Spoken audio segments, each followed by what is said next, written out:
Okay, so this Saturday, December 9th, we have UFC Fight Night 123. It's going to be headlined by a marquee featherweight matchup between Brian Ortega and Cub Swanson. Now, I do think that overall this is a pretty good Fox card, and the weekend in general is going to be a good weekend for fights. We also have a big-time boxing matchup between Vasily Lomachenko and Guillermo Rigondeaux. I also made a prediction video for that boxing match, so if you want to check it out, the link will be in the description box down below. But without further ado, let's get into these UFC Fight Night 123 picks. Now, for the first fight on the main card, we have a bantamweight bout between Albert Moraes and UFC newcomer Benito Lopez. Now, Benito Lopez technically made his UFC debut on Dana White's Contender Series. He won that fight. I believe he beat Steven Peterson in what was a very close fight. I believe it was actually a split decision. Both guys were pressing forward. Peterson landed a couple takedowns. Benito Lopez was winning some of the striking exchanges. Very entertaining fight, so he got the win.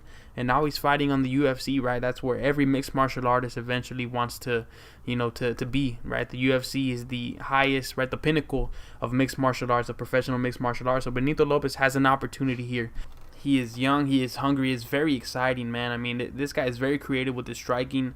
Anything that you can possibly throw, he likes to throw it, whether it be spinning elbows, flying kicks, flying knees, just very creative with his striking. Good boxing skills. He's a bit on the thin side, so, his takedown defense isn't that good. I'm not sure about his ground game. I haven't seen too much of it. But, I mean, he does have those long legs, so he does have the potential to be very dangerous off of his back, right on the mat, if he could put in the work and if he continues to put the work in. But right now, his forte is in the striking. And fortunately for him, right, he's going up against another very well-rounded fighter, very well-rounded striker, in Albert Moraes, who is coming off of a loss to Brett Johns. Now, in that fight, he did take the fight on short notice. He just got wrestled, right? Out wrestled the whole fight. He was taken down, held down, got back up a couple times, but wasn't really able to do anything on the feet. But nevertheless, Albert Moraes is a really good boxer, man. Pretty good head movement. We saw that in his fight before the Brett Johns fight against Andre Soukhamthath. Moving in and out, landing a couple combinations, fast hand, power in both of his hands. There was also some points in the fight where he displayed some pretty good leg kicks. So both of these guys, right, they like to keep the fight standing up. That's where they make their money. So it's going to be an interesting fight. I do think this is going to be an entertaining fight between two young, hungry fighters, right? Albert Moraes especially, he's looking to bounce back from a loss. And Benito Lopez is undefeated, so he's looking to stay undefeated, right, and continue his push, up the bantamweight ladder. But for this fight, right, it's going to be standing up. I guarantee you that. For majority of the fight, I do see it going the distance, and I do think that in this fight, it's going to come down to the intelligence of Albert Moraes. He's a pretty good counterpuncher. Very patient, right? He's not as aggressive as somebody like Benito Lopez. So if Benito Lopez is coming forward, right, it's going to play into Albert Moraes' strengths because he's very patient, picks his shots, and he does have power.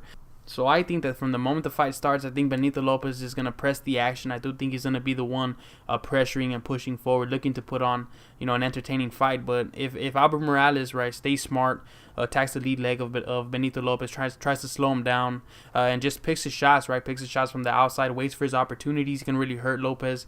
In that fight against Steven Peterson, Lopez got gassed out because of all the punches he was throwing, because of all the kicks he was throwing. He gassed himself out, and in the late second and early third round, he was drained, man. And if it happens in this fight, Albert Moraes is in pretty good shape. I think Moraes can take advantage of it. So it's going to be a close fight. It's a tough fight to call, but I'm going to have to pick Albert Moraes to win this fight by unanimous decision. Next up, we have a middleweight bout between Eryk Anders and Markus Perez. Now, Eryk Anders, right, in his UFC debut against Rafael Natal, he really put on a performance, man. He showed the power that he possesses in his hands, especially that left hand, man. And usually he does have the tendency to swing a bit wild, and he was kind of doing so in the Rafael Natal fight. He was just looking to land one that was going to put Natal to sleep. But no one really paid attention to that because he got the knockout, right? He landed that bomb to the chin of Natal, put him on the mat, and finished the fight, right? So he definitely has power. Now, if he fights a more technical fighter, that might be an issue, a much better counterpuncher than Natal, because at the end of the day, Natal is not a striker.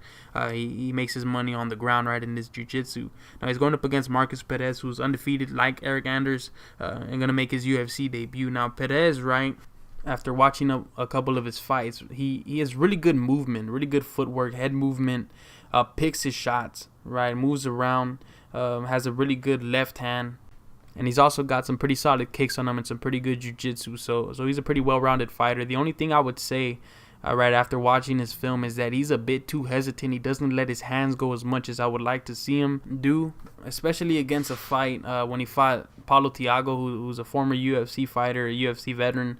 And now I don't even know how old Paulo Thiago is. He's up there in age, and it went the distance. I believe it was a split decision. It was a very close fight. It was a snooze fest, not much action. Thiago was able to land a couple of takedowns, control it on the ground. I guess you can say that Markus Perez won the standing exchanges, and eventually they gave the win to Markus Perez. It was not an impressive performance at all, but I do like what I see in terms of his movement, in terms of his intelligence. Right, he's just not an active fighter offensively, and against a guy like Eryk Anders, who's coming after you, right, putting the pressure, swinging with everything he has, it can be an issue. Now in this fight, if Markus Perez can counter, right, can be patient, pick his shots, wait for an opening, and maybe land a shot that can hurt Eryk Anders, and he can get the victory. But I just don't think that his boxing is on par with Eryk Anders. Anders is the much better athlete, as we all know. I believe he played middle linebacker for Alabama. You know how tough it is to play college football, let alone for the best program in the country. So that's the kind of athlete that Eryk Anders is, and I expect his speed and his power to be on display this Saturday night, and I do think he's going to catch Markus Perez early on in the first round like he did Natal, and he's going to put him away. So I'm going to give Eryk Anders the first round knockout victory. Now next up we have a lightweight bout between Darrell Horcher and Scott Holtzman. Now Holtzman is a really good boxer, pretty good wrestling, just really strong, especially for the lightweight division. Some pretty strong leg kicks. He's just a pretty well-rounded fighter. Now, he only has 4 fights in the UFC, currently has a record of 2-2 in the UFC. A pretty good record in terms of his overall professional career, right? 10 wins, 2 losses. Now, he's coming off of a win over Michael McBride, right? Who was a very tall, lanky, very awkward fighter. And he looked very sharp in that fight. His boxing was on point. Rocked McBride a couple times. And also really did a good job of chopping up McBride's lead leg.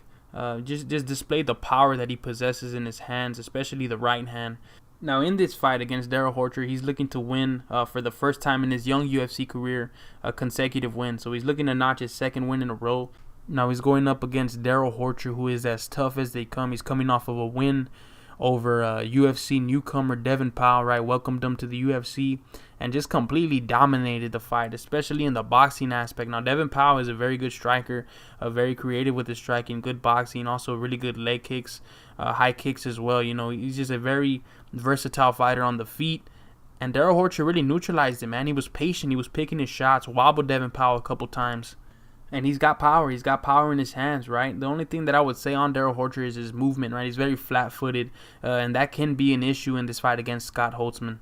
And he's just very tough, man. I mean, and the true evidence of how tough he is the fact that not too long ago, he was in a bad motorcycle accident, right? He was at risk of losing his life, and he bounced back. He went through rehab, went through all those tough processes, and now he's back. He won his first fight back after the Khabib fight and beat Devin Powell and really looked good in it. So he's been blessed with another opportunity to continue to do what he loves for a living, and I'm sure that he knows it, so he's more motivated than ever, right, to take advantage of this precious opportunity to do what he loves for a living. But I just think that in this fight, I think Scott Holtzman is way too athletic for Darrell Horcher. I think that he's going to chop up the lead leg because of Horcher's lack of movement and because he leans so heavily on that lead leg. So I do think that's going to be one of the things that Scott Holtzman is going to have in his game plan, to chop him up, to slow him down. And he's very powerful. Now, I do think he's going to land a couple shots on Horcher.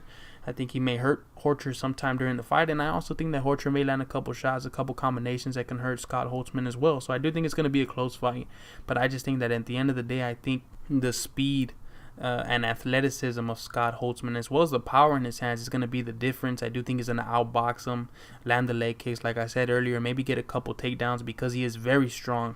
So I just think that he is going to be too much for Darrell Horcher, and I'm going to have to pick Scott Holtzman to win this fight via unanimous decision.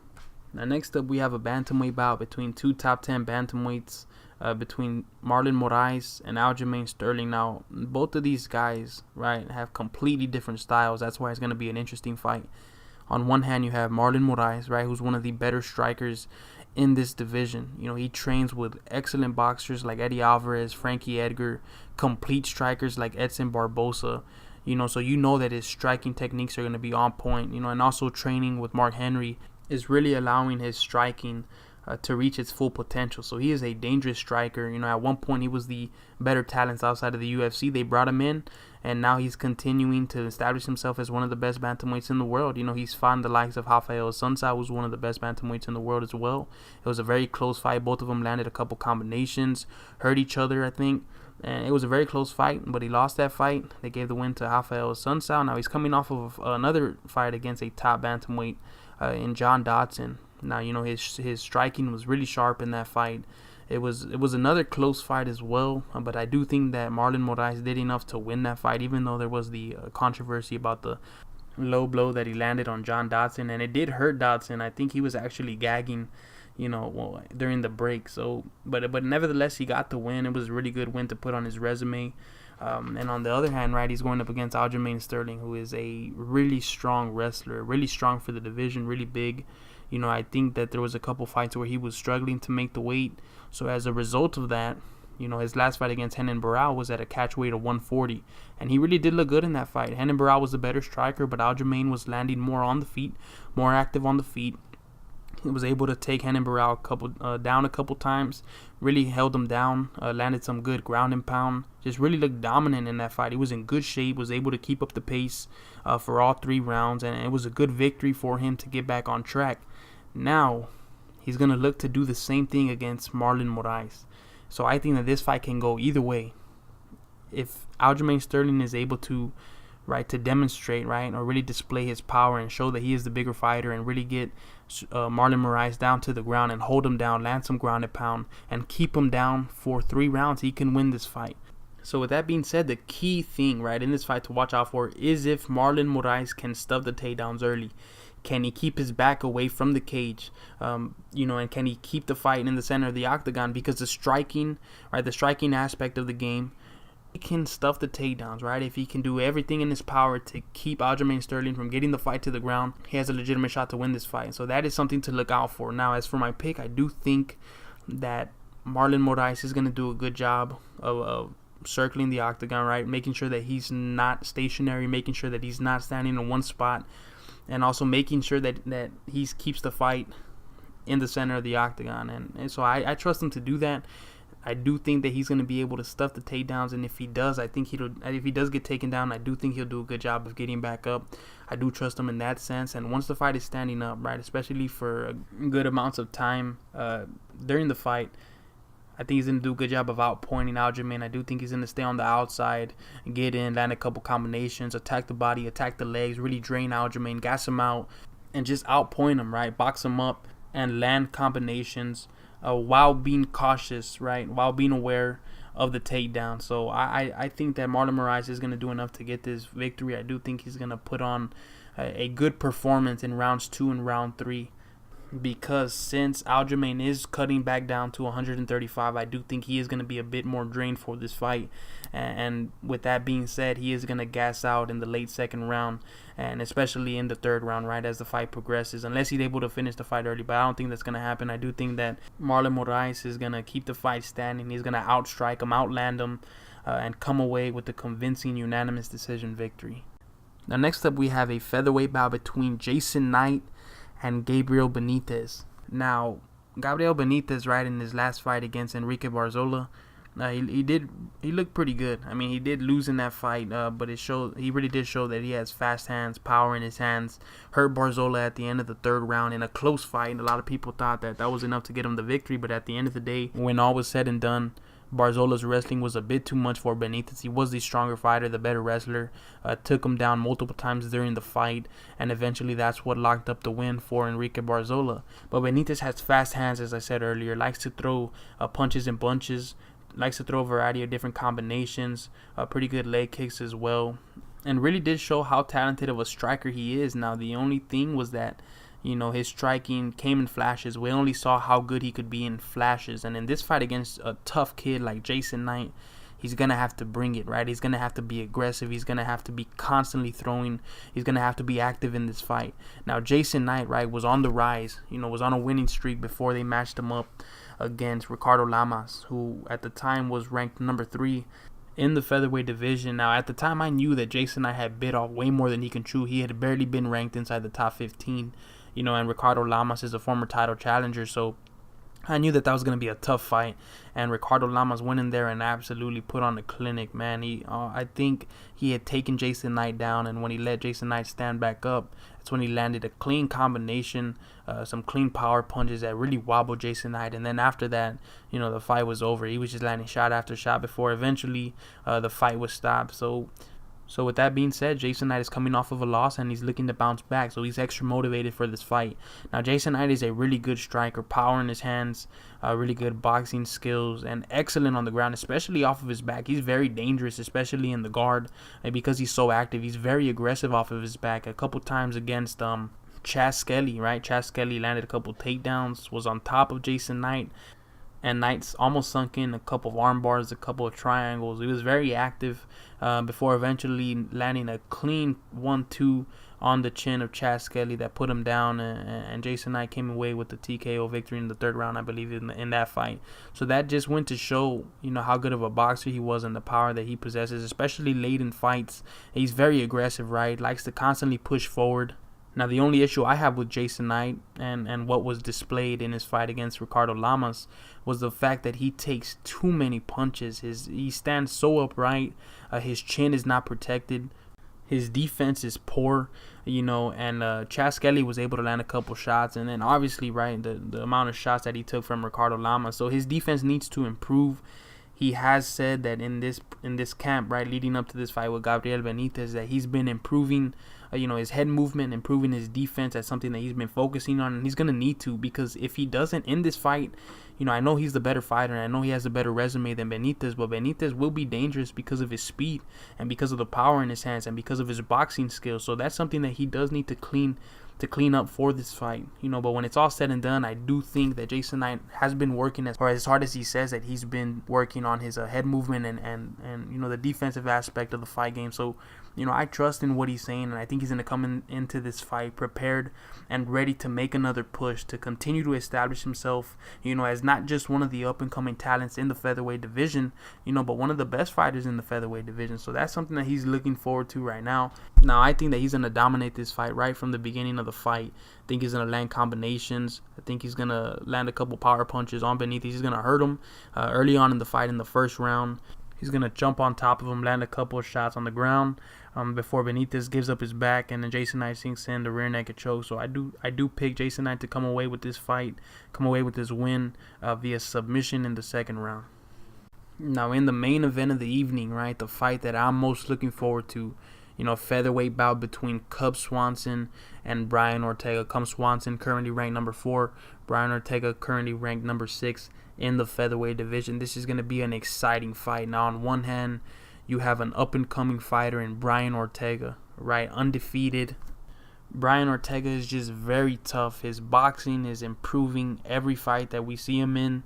His jiu-jitsu is arguably the best jiu-jitsu in the featherweight division. I mean, this guy is extremely talented and really does have the potential to be something special in the UFC. Now, in his last fight against Renato Moicano, he was coming off of I believe it was a 1-year suspension. I might be wrong. Please correct me if I'm wrong. But he was coming off a suspension for PEDs. So he did serve his time. He came back, and right away, right, they matched him up against another up-and-coming prospect in the featherweight division, and Renato Moicano, a very good striker, very smart, very crafty with his techniques, good boxing, solid leg kicks, power in both of his hands as well. So they matched him up with a killer like that, and he really went to work. It was a very close fight. Ortega and Renato Moicano just decided to stand and to exchange blows, right? It was a really close range fight. It almost seemed like a boxing match. They were really fighting very close to each other, basically face to face, and they were landing shot after shot. Moicano, in my opinion, was doing more damage, was landing the shots, the bigger, the more powerful shots, because he was the faster fighter, and we saw that he was the better striker than Brian Ortega. But Ortega really showed that he has a great chin, man. I mean, he was eating those punches and he was continuing to press forwards, continuing to press the action, continuing to really chase Moicano down and tire him, man. So although Moicano was winning the exchanges on the feet, especially early on, because Ortega did get off to a slow start, and that might have been due to the fact that he was just coming off of a year layoff, so that might have been the reason why Ortega started off slow in that fight. But in the second round, he really found his range, landed a couple of combinations, right, a couple of straights, a couple of jabs on Moicano, bloodied up his nose. And in the third round, right, I think Moicano thought that it was 1-1, and I think he was winning. I think he thought, that he was winning the third round.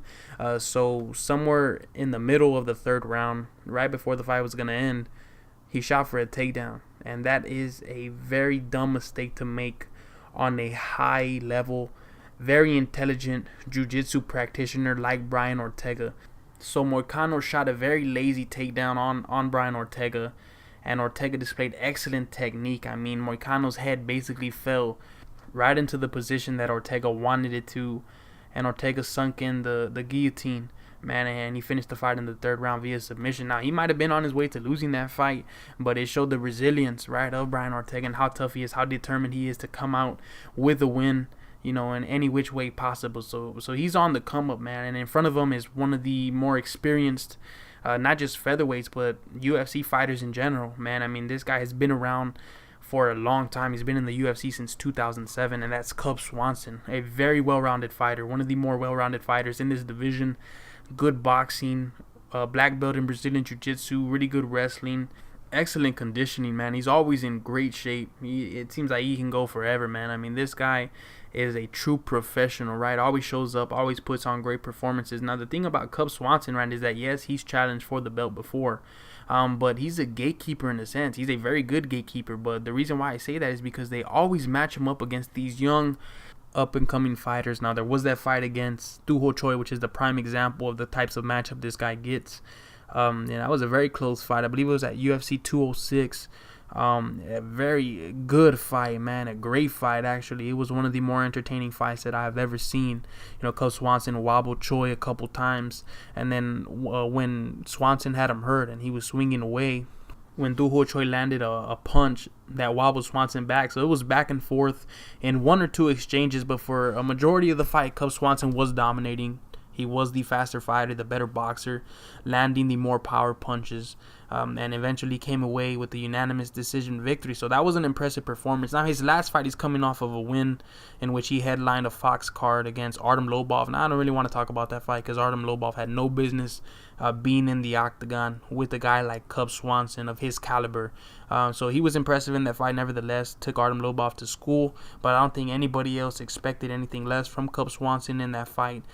But these are the guys that he's matched up against. So I think Cub Swanson feels that he's not getting the recognition or the respect that he really deserves, because he is a really good fighter.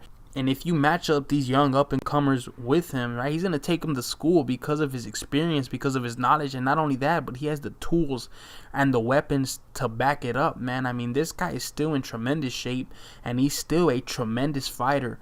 Now, I do agree that he is a gatekeeper solely based on the fact that he can't beat anybody ranked above him. Now, maybe Lamas, right, if they were to fight again. But if he ever gets a shot at Frankie Edgar, right, who should be next in line for the title shot, or Max Holloway, I don't think he can beat either of those guys. I just don't think that he has what it takes to beat, especially Max Holloway, because right now Max Holloway is entering into his prime. And Holloway has also established himself as the best fighter in this division. So I don't think Swanson can beat most of the guys ranked above him. But in this fight, right, once again, he's getting matched up against another up-and-comer. Now, the difference between Brian Ortega and Doo Ho Choi, right, is that Brian Ortega is smarter, and he doesn't really rely as much on his punching power as Doo Ho Choi did. Now Choi is very technical, very smart, right, very precise with his punches, but he relies a little bit too much on his boxing, right? He relies a little bit too much on his power, feels that once he lands a shot, it's going to put his opponent away. That wasn't the case with Cub Swanson. Now, Ortega is prepared for the fight to go in any which way direction, whether it's on the feet or whether it's on the mat. I mean, Brian Ortega is legit, I'm telling you guys. So this is a dangerous fight for Cub Swanson because Ortega is much more well-rounded than Du Ho Choi and way more well-rounded than Artem Lobov. That's a fact. So this is a very tough fight, man, a very tough fight to call because Cub Swanson has seen the best of the best, has fought the best of the best, and he always seems to hold his own. And whereas Ortega, right, is coming off of a win against another up-and-comer, he has yet to face somebody of the caliber of Cub Swanson.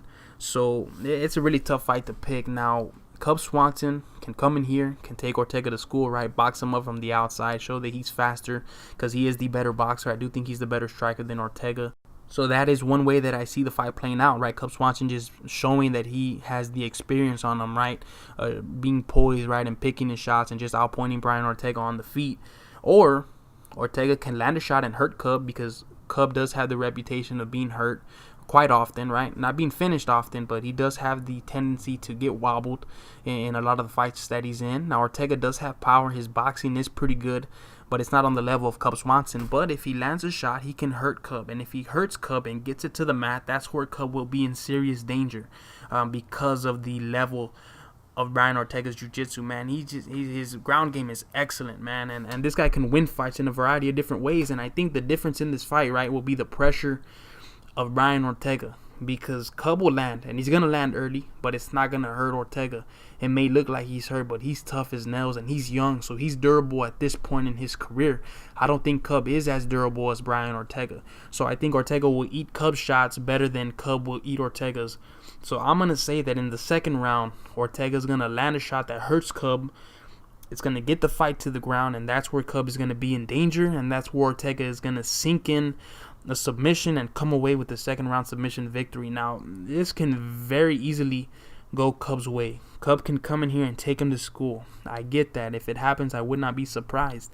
But I just think that this young up-and-comer, Brian Ortega, is different, and I think he's special, and I think he does have what it takes to compete with a guy like Cub. So I'm going to pick Ortega to get this win and to establish himself as a legitimate contender for the 145-pound belt. It's going to be a fun fight to watch, and I can't wait to see it.